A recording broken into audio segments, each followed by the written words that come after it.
tidaklah engkau, Nabi Muhammad, memperhatikan bagaimana Tuhanmu berbuat terhadap kaum Ad, yaitu penduduk Iram, ibu kota kaum Ad, yang mempunyai bangunan-bangunan yang tinggi, yang sebelumnya tidak pernah dibangun pada suatu kota pun seperti itu di negeri-negeri lain?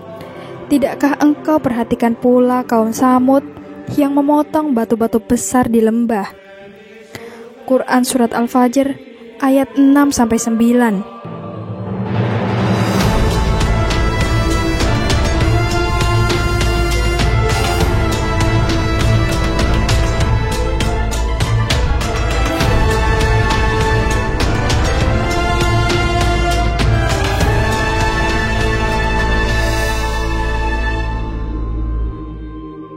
Assalamualaikum warahmatullahi wabarakatuh. Halo Sobat Muslimpedia, semoga Allah selalu menjaga antum semuanya. Dan di video kali ini kita akan membahas tentang prasasti yang mengungkap kebenaran Al-Quran tentang bangsa Samud dan Iram. Al-Quran memuat kisah tentang bangsa Samud dan Iram.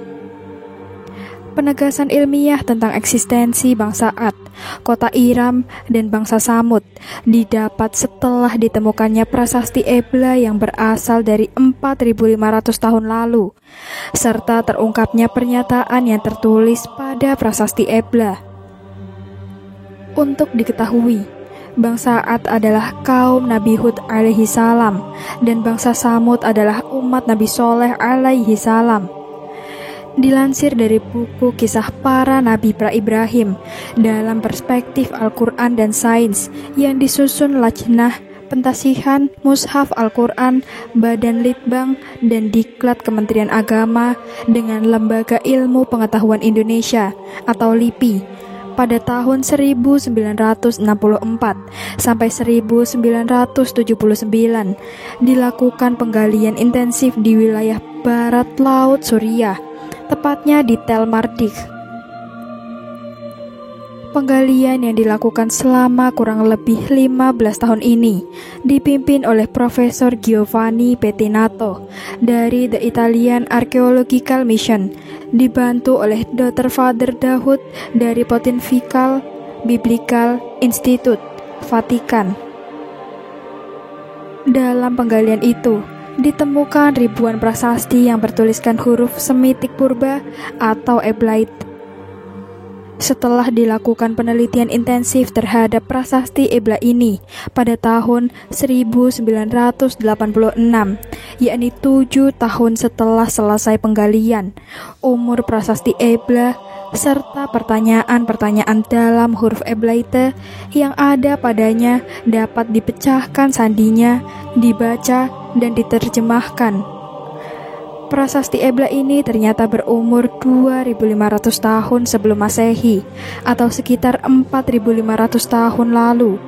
Dengan demikian, prasasti ini mempunyai umur tarikh yang sama dengan tarikh bahasa Ad dan Samud menurut tradisi Arab purba.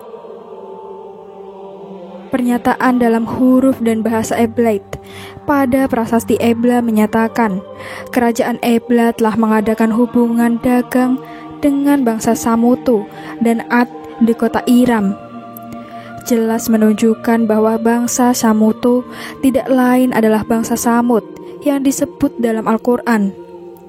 Mengenai nama Ad dan Iram, dalam prasasti Ebla ini tertulis sama persis dengan apa yang tertulis dalam Al-Quran. Dari sisi ini, dapat disimpulkan bahwa eksistensi bangsa Samud Ad dan kota Iram sebagaimana disampaikan dalam Al-Quran Surat Al-Fajr ayat 6-9 telah dikuatkan oleh bukti ilmiah arkeologis dan prasasti Ebla. Maka tidak mengherankan jika kemudian Dr. Father Dahoud dari Vatikan mengatakan between Ebla tablets 2500 BC and the Quran 600 to 20 and 5 CE there is no other references to destroyed cities. Artinya, selain prasasti Ebla dan Al-Quran, tidak ada rujukan lain yang menunjukkan eksistensi 3 serangkai kota ini, yakni Samud, Ad, dan Iram, Petinato dan Dahud 1981. Allah Subhanahu wa Ta'ala berfirman, yang artinya, tidaklah engkau, Nabi Muhammad, memperhatikan bagaimana Tuhanmu berbuat terhadap kaum Ad, yaitu penduduk Iram, ibu kota kaum Ad, yang mempunyai bangunan-bangunan yang tinggi, yang sebelumnya tidak pernah dibangun pada suatu kota pun seperti itu di negeri-negeri lain. Tidakkah engkau perhatikan pula kaum Samud yang memotong batu-batu besar di lembah? Quran Surat Al-Fajr ayat 6-9. Kaum Samud adalah umat Nabi Soleh. Bangsa ini juga telah memiliki peradaban yang tinggi, yang ditunjukkan oleh kemampuan mereka membangun gedung-gedung megah di tempat-tempat datar dan memahat batu-batu di pegunungan untuk dibuat tempat-tempat peristirahatan, serta membuat relief-relief dan perhiasan-perhiasan dari batu atau marmer. Beberapa tahun diturunkannya Al-Quran, Nabi Muhammad menerima wahyu pertama dari Allah di Makkah pada 17 Ramadan atau 6 Agustus 610 Masehi. Al-Quran pun diturunkan secara berjenjang kepada Nabi. Imam Suyuti dalam kitab Al-Itqan fi Ulum Al-Quran menyebutkan, tahapan Al-Quran diturunkan pada fase Makkah dan Madinah, tetapi ulama berbeda pendapat soal berapa tahun Rasulullah menerima wahyu. Dan berikut ini rangkuman beberapa pendapat ulama soal waktu turunnya Al-Quran.